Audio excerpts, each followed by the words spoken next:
बचपन से हमको मैथ्स में यह पढ़ाया जाता है कि हम किसी भी चीज़ को जीरो से डिवाइड नहीं कर सकते। यह मैथ का एक बेसिक रूल है। लेकिन क्या कभी आप लोगों ने सोचा कि हम किसी भी चीज़ को जीरो से डिवाइड क्यों नहीं कर सकते? पुरानी सभ्यताएं जैसे कि ग्रीक, रोमन्स, यह लोग जीरो को एक ऐसी क्वांटिटी के रूप में देखते थे जो कि किसी भी चीज़ के ना होने को दर्शाती है। यानी कि जीरो का मतलब है कुछ भी नहीं।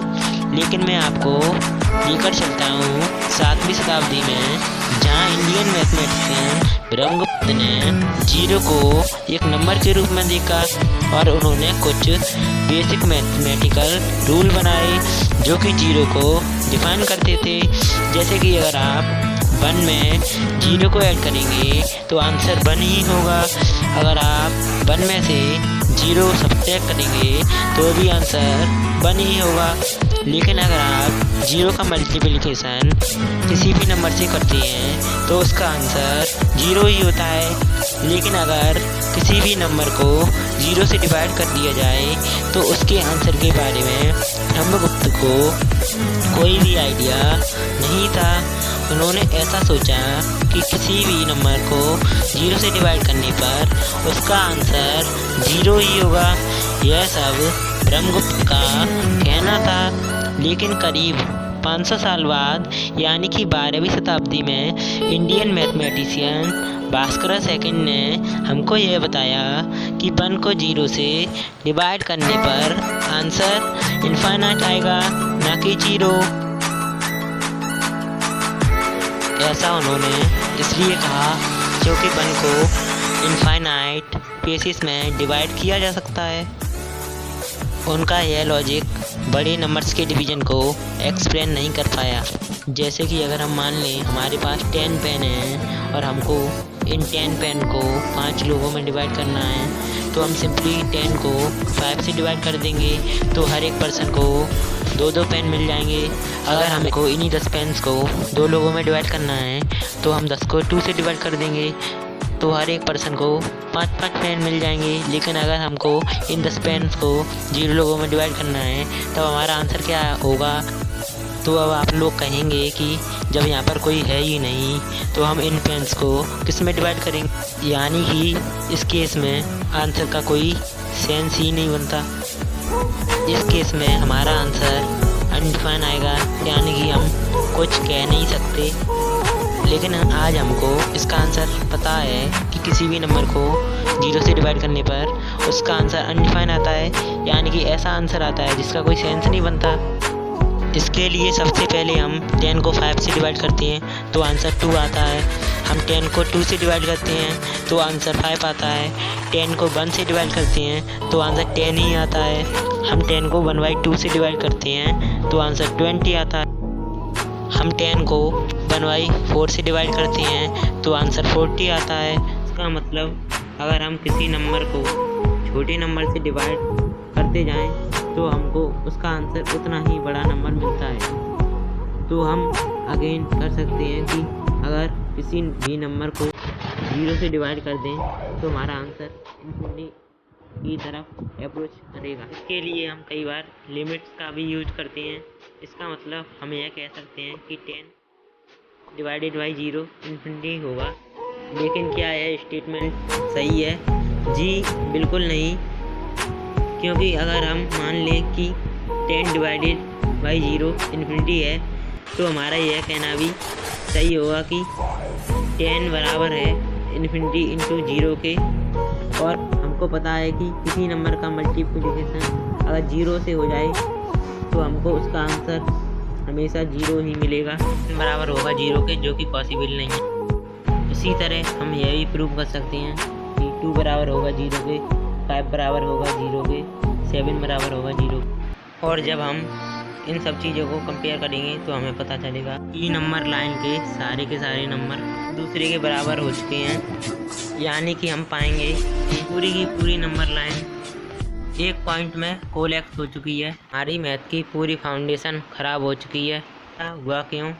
क्योंकि हमने 0 से डिवीजन, इसलिए हमको रिजल्ट अनडिफाइन मिले। ऐसे रिजल्ट मिले जिसको हम कभी भी डिफाइन नहीं कर सकते। रिजल्ट हमें उतना ही बड़ा नंबर मिलेगा। यानी कि हम किसी नंबर को अगर 0 से डिवाइड कर दें तो आंसर पॉजिटिव इन्फिनिटी की तरफ अप्रोच करेगा। लेकिन अगर हम नेगेटिव नंबर को डिवाइड करते हैं तो आंसर नेगेटिव इन्फिनिटी की तरफ अप्रोच करेगा। अगर हम इसको मल्टीप्लिकेटिव इन्वर्स के नज़रिए से देखें तो हर एक नंबर का एक मल्टीप्लिकेटिव इन्वर्स होता है, जिसको आपस में मल्टीप्लाई करने पर हमको आंसर हमेशा 1 ही मिलता है। 2 का मल्टीप्लिकेटिव इन्वर्स है 1/2। इसी तरह सभी नंबरों के मल्टीप्लिकेटिव इन्वर्स होते हैं। इसी तरह 0 का भी कोई मल्टीप्लिकेटिव इन्वर्स होना चाहिए। अगर हम 0 के मल्टीप्लिकेटिव इन्वर्स को देखें तो वह हुआ 1/0 और 0 का मल्टीप्लाई करेंगे तो हमको आंसर मिलेगा 0/0, जिसको हम डिफाइन नहीं कर सकते, यह अनडिफाइंड है। चलिए हम इसको अब थोड़ा प्रैक्टिकली प्रूव करते हैं। हम यह प्रूव करेंगे कि 1 = 2, इसलिए सबसे पहले हम यह एज्यूम करेंगे कि x = y है। अब हम दोनों साइड x का इंटू मल्टीप्लाई कर देंगे तो हमारे पास आंसर आएगा x² = xy। अब हम LHS और RHS में से y² को सब्ट्रैक्ट कर देंगे तो हमारे पास बचेगा x² - y² = xy - y²। अब हम LHS में x² - y² का फार्मूला लगाएंगे, जो कि होता है x + y × x - y, और RHS में से हम y को कॉमन ले लेंगे तो हमारे पास इक्वेशन आएगी x + y × x - y = y × x - y। अब हम RHS में से x - y को डिनोमिनेटर में रख देंगे तो हमारे पास इक्वेशन आएगी y = x + y × x - y upon x - y। तो अब हम x - y को x - y से कैंसिल कर देंगे तो हमारे पास y = x + y आएगा, और इस इक्वेशन को सॉल्व करने पर हमारे पास x = 2y बचेगा। x = 2x हो जाएगा और x को हम x से कैंसिल कर देंगे तो हमारे पास आएगा 1 = 2। तो यहाँ पर हमने प्रूव कर दिया कि 1 बराबर है 2 के। तो अब आप लोग कहेंगे कि यह कैसे पॉसिबल है, हमारी कैलकुलेशन में कहाँ गलती हुई है। तो यह गलती XY वाले स्टेप में हुई है, क्योंकि हमने एज्यूम किया था कि x = y के, और अगर हम y की जगह पुट करते तो हमारे पास 0 आएगा। यानी कि हमने जाने अनजाने में 0 से डिवीज़न अलाउ कर दिया है, जिसकी वजह से हमारी पूरी कैलकुलेशन में एरर आ गया और यह सिद्ध हो गया कि 1 = 2।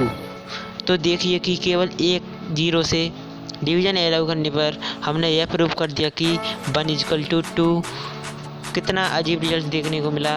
इसलिए हम कभी भी 0 से डिवीज़न अलाउ नहीं करते।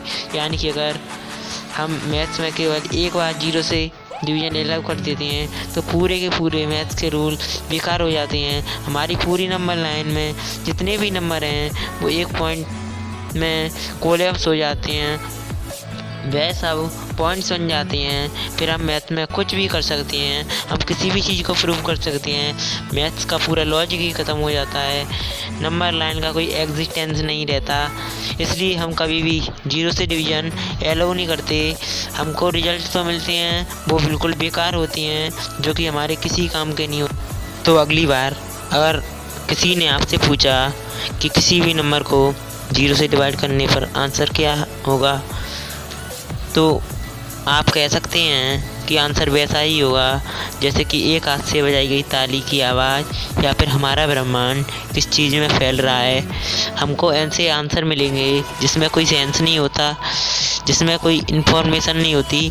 तो आई होप आपको यह रूल समझ में आया होगा कि 0 से डिवीज़न क्यों अलाउ नहीं है। अगर ऐसा है तो वीडियो को लाइक कीजिए, अपने दोस्तों के साथ शेयर कीजिए, और आपको यह वीडियो कैसी लगी कमेंट करके ज़रूर बताइएगा। अगर आपने अभी तक हमारे चैनल को सब्सक्राइब नहीं किया है तो सब्सक्राइब कर लीजिए, ताकि आगे आने वाली कोई भी वीडियो आपसे मिस ना हो पाए।